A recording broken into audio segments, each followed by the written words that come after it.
S.W.A.T. S.W.A.T. or Special Weapons and Tactics. S.W.A.T. responds upon the request of the incident commander to barricade hostage episodes and suicide intervention, as well as initiate service of high-risk warrants for all department entities. The incident commander shall request S.W.A.T.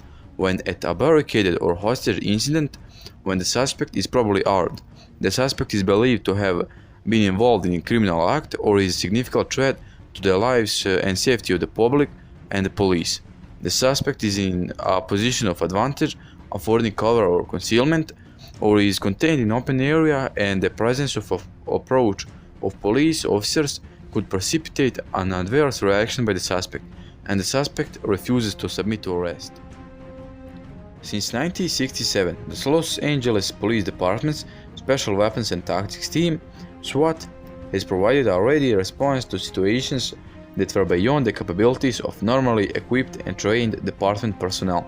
Since its inception, LAPD S.W.A.T. team members have effected to save rescue of numerous hostages, arrested scores of violent suspects, and earned hundreds of commendations and citations, including several medals of valor, the department's highest award of heroism in the line of duty.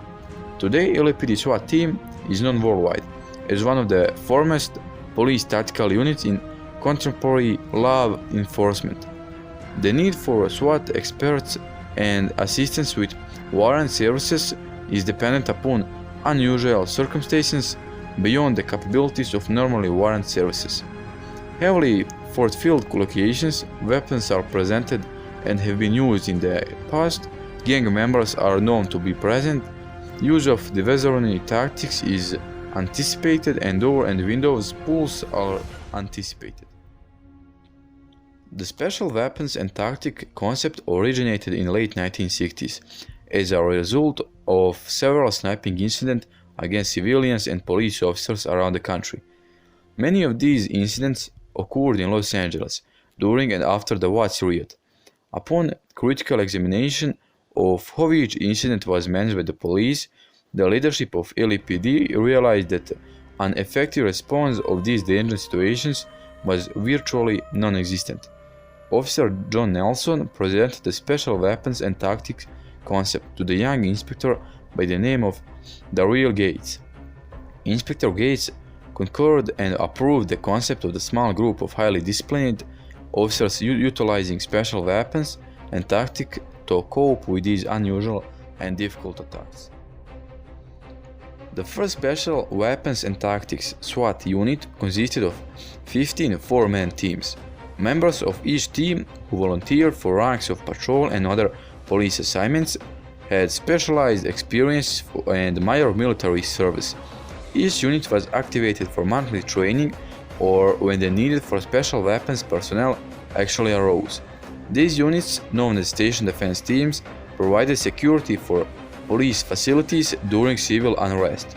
In 1971, the SWAT personnel were assigned on a full-time basis to Metropolitan Division to respond to continuing actions by subversive groups, the rising crime rate, and the continuing difficulty of mastering a team response in a timely manner.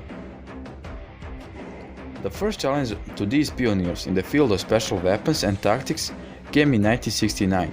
On December 9th, search warrants for illegal weapons were served at the Black Panther headquarters at 41st and Central Streets. The Black Panthers resisted and attempted to shoot it out with 40 members of SWAT team. In ensuing 4-hour siege, thousands of rounds of ammunition were fired, resulting in wounding of 3 Panthers and 3 police officers. The Panthers finally surrendered to SWAT officers, whose first missions was now an indelible part of history. In 1983, the department sent 3 SWAT supervisors to Europe to evaluate and develop the techniques employed by military groups such as German GSG-9, French GIGN, and the legendary British 22nd SAS. A rigorous and difficult training program was implemented with one objective: to develop a true hostage rescue capability within LAPD SWAT team. The next major challenge for SWAT came in 1984, with the Summer Olympic Games coming to Los Angeles. and terrorism proliferating around the world, Los Angeles was probably target. The leaders of departments and the SWAT team again recognized a need to begin to work diligently to develop a skill that did not yet exist within the LAPD SWAT team or any other SWAT team throughout the nation. Over 2,000 hours of training per officer was invested in each operator in order to make this new concept a reality. In 19 days of the 1984 Summer Games, SWAT officers work 24 hours on and 24 hours off in full-time training mode to polish those skills. The Los Angeles Summer Games came and went without an incident, but the counter-terrorism skills developed during that time and raised the team to the new level. Since the advent of domestic hostage rescue skill, the LAPD SWAT team has rescued dozens of hostages and currently handles approximately 100 barricaded suspect incidents and over 120 high-risk warrants a year.